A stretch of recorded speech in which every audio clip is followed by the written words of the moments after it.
Bonsoir Jacques Séguéla. Bonsoir. Merci d'être fidèle à BFM TV. Vous êtes évidemment un publicitaire vice-président d'Havas et vous avez écrit de nombreux livres. André Berkoff, journaliste, écrivain.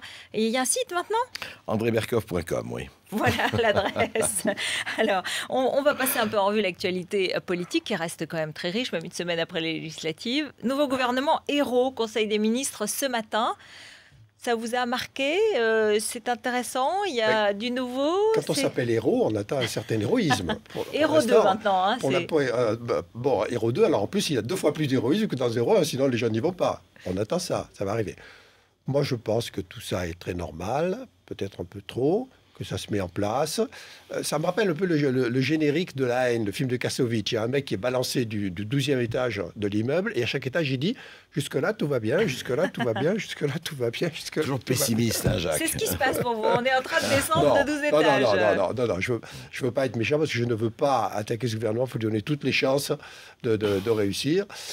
Jusqu'à ce qu'en plus, quand le moment viendra, essayer d'en changer. Mais pour l'instant, il faut être le plus légaliste possible.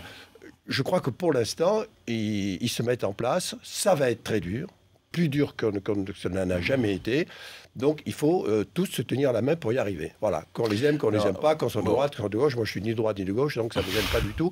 Il faut en tout cas ne pas leur foutre la merde. Non, moi je dirais d'abord que c'est vraiment une bonne motion de synthèse. Vous voyez, ils ont raflé les sénateurs, des gens en plus, etc. Ils sont quand même combien, 36, 38 maintenant, etc. Ça me paraît un peu beaucoup quand même. Je veux dire, ils auraient pu, en ces temps-là, en faire un peu moins quand même. Hein. Et surtout, parce que c'est extraordinaire, et ça c'est vraiment la touche Hollande, c'est toutes les tendances doivent être représentées. C'est magnifique. Ce qu'il a fait en tant que premier secrétaire du PS, il le continue dans le gouvernement, tout le monde. Mais non, effectivement... Y compris ses amis et ceux de Ségolène Royal. Et voilà. On remarque quand même assez nombreux dans ce Guillaume Garot, Delphine Bateau, des très tout le monde. Des gens qui étaient ses porte-parole, des gens qui étaient ses très proches, y compris pendant la primaire. C'est son côté. C'est un petit signal après tous les incidents, écoutez, le tweet, la bataille, la défaite de Ségolène Royal. Juste un mot, très sincèrement quand même. Femme humiliée, femme dangereuse. Donc on fait les amis maintenant. Et puis après, il faudra quand même la caser quelque part, notre cher Ségo. Et là, il a casé les amis, et puis après on va voir. D'ailleurs, Claude Barthelone, assez proche quand même de Ségolène. Donc, qui va devenir le prochain, comme vous le savez, président de l'Assemblée nationale. Donc, quand même, ce sont des signaux, des manières de consoler de la défaite. C'est des signaux aussi de nous avoir un peu enfumés, parce que moi, je me souviens de débats où il a annoncé 15 ministres. On est passé à 30.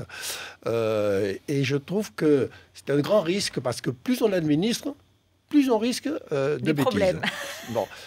Et en plus, plus on baisse le niveau des ministres, parce qu'il y a 10 grands ministres à droite et 10 grands ministres à gauche. C'est déjà énorme. Parfois, il n'y en a même pas 10. Alors, quand on en a 30, il y en a 20 qui vont tirer un peu la langue. Cela dit, je trouve pas qu'ils soient très habiles. Cela dit, il y a quand même quelque chose qu'il faut dire très, très, très vite. Vous avez vu Delphine Bateau, qui ne supportait plus Taubira, ou Taubira qui ne supportait plus Bateau. On la met tout de suite à l'écologie. Et deuxièmement, moi, ça m'a affiché le mystère Benguigui. Yamina Benguigui avait les Français de l'étranger, plus la francophonie. Elle n'a plus les Français de l'étranger. Qu'est-ce qui s'est passé? Le mystère Benguigui doit être résolu. Non, moi, je peux en parler, parce que je l'ai vu. Elle ne voulait pas du ministère de l'étranger, parce que c'est pas du tout ce qu'elle aime, ce qu'elle a à faire. Elle voulait se concentrer sur la francophonie. Et elle a raison, parce qu'elle reste dans son territoire de compétences. Donc, je pense qu'elle... Et puis, après tout, ça s'appelle la session de rattrapage.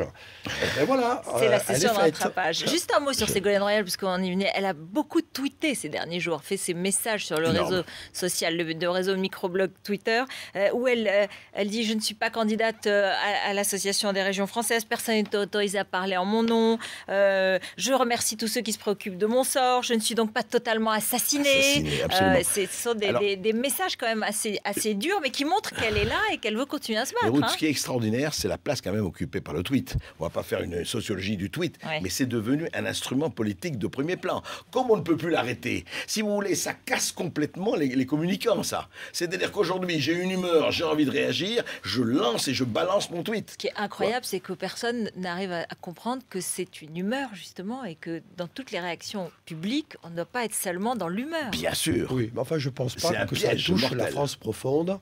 ni que ça me semble faire d'une sorte d'agitation microscopique, médiatique, microcosmique, etc., qui gêne plus la politique, et surtout une politique qui se veut normale et rassurante, et qui l'affole plus que le tweet de Valérie, Jacques, le tweet de Valérie, c'était pas microcosmique. Hein. Non, mais ça, c'est autre chose. Je pense que tout le monde est contre elle. Moi, je suis content pour elle, parce que dès le départ, elle a posé le problème. Est-ce que quand on épouse un mari, on épouse ses idées ? Est-ce que parce qu'on est la femme de président de la République, il faut se mettre dans son coin et faire de la figuration muette ? Est-ce que le rôle au XXIe siècle, dans notre société moderne, de la première femme de France, ce n'est pas d'avoir un rôle ? Bon, enfin, écoutez, non, bravo Jacques, attendez. Elle va complètement... Lui, il dit, il faut soutenir Ségolène Royal. Elle représente, la majorité présidentielle. Sa compagne, il est président de la République, c'est pas le clown du cirque. Elle dit le contraire. Ça n'a rien à faire avec macho. Attendez, c'est une faute professionnelle. Alors, on est passé il a le droit à l'indépendance et la première femme de France autant que les autres. Alors, est-ce que, en revanche, la guerre des chefs à droite, ça passionne les Français? On va écouter Nadine Morano. Elle était ce matin chez Jean-Jacques Bourdin et elle a fait son choix. C'est 100% Copé. Je soutiendrai sans réserve Jean-François Copé, mais nous ne savons pas quels seront les autres candidats à la tête de l'UMP. Copé, vous préférez Copé à Fillon? Dans le comportement politique, je préfère 100 fois Jean-François Copé, son courage et sa détermination à François Fillon sur le comportement. Mais je ne parle pas que de celui de la semaine dernière, je parle d'une manière générale sur la durée. Voilà, ça c'était parce que François Fillon était allé la soutenir et puis le lendemain il a dit qu'elle aurait pas dû décrocher au téléphone avec, qu'elle aurait dû raccrocher avec l'humoriste Gérald Darmon qui s'est fait passer pour Louis Alliot. Alors Copé Fillon, Copé ou Fillon? Quoi? Pour l'avenir? Mais c'est d'abord, écoutez, qu'est-ce que ça veut dire? Ce sera probablement Copé parce qu'il tient l'appareil. Mais elle est persuadée que Gérald Darmon était de mèche avec François Fillon. J'exagère, mais à peine. Il lui a fait un piège.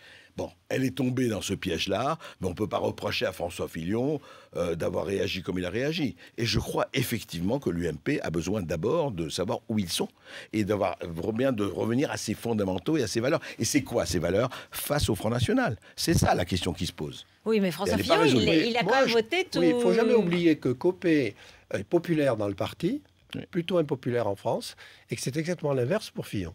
Alors, dans quelle mesure les primaires seront des primaires très partisanes ou des primaires plus ouvertes, c'est ce qui décidera du choix du futur patron de la droite. Mais surtout, il y a quand même une droite très droite et une droite un peu moins droite. Donc ça fait peut-être deux partis. Exact. Mais ça fera deux partis. Et donc ça se jouera là-dessus. Est-ce que les Français vont avoir envie vraiment d'aller se rapprocher d'un Front National qui leur fait quand même peur, ou est-ce qu'ils voudront avoir une droite plus mesurée, plus peut-être moins moderne, mais plus équilibrée, plus harmonieuse, dans un moment où... Qu'est-ce qu'il en pense, Nicolas Sarkozy, à votre avis? Je ne sais pas. Je pense qu'il ne prendra pas parti. Ni pour Copé, ni pour Fillon. Il ne fera pas cette faute. Je crois qu'il faut rappeler que l'UMP est né de rapprochement UDF-RPR. Je pense que ces deux vont retrouver leur marque, d'une manière ou d'une autre. Ce que disait Jacques, mais d'une manière ou d'une autre, vous allez avoir une droite qui, effectivement... Alain Morano va dire, mais attendez, il y a des valeurs, c'est pas les 6 400 000 qui ont voté Le Pen ne sont pas des fachos, on va pas les ne laisser sont pas des non-nazis, on va pas les laisser au FN, et je pense que les autres vont dire un centrisme bien régulé. Regardez Borloo. Donc c'est l'implosion de l'UMP. Oui, en tout cas, la droite ne peut s'en sortir que s'il y a 3 partis de droite. En mettant bien à part, évidemment, le Front National. C'est-à-dire qu'il faut qu'il y ait un parti. Donc on détruit l'UMP, ça veut dire que c'est fini. Il faut qu'il y ait un nouvel UDF et il faut qu'il y ait une nouvelle UMP. Mais donc c'est fini. Mais non, c'est un nouveau RPR, une nouvelle UDF et un nouvel. Donc c'est plus l'UMP. Ça n'est fini du parti unique, d'ailleurs, c'est pas tellement à la mode.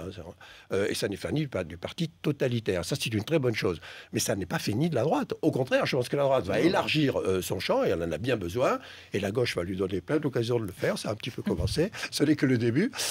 Et il faut qu'il y ait 3 partis fort, et je suis ravi que Borloo ait commencé déjà à montrer le bout de son nez, et c'est évident qu'on va aller vers une nouvelle UDF, et surtout Borloo, si tu m'entends Borloo, ne refais pas la bêtise de t'appeler, ton nom de parti est ridicule, appelle-toi les démocrates, fais-nous un vrai parti comme aux États-Unis, pas un petit parti UMP, PD, Runner, non, les démocrates. Voilà la proposition de Jacques Séguéla, merci beaucoup à tous les deux, restez avec nous bien sûr, c'est Marc Cotemans pour le 20h.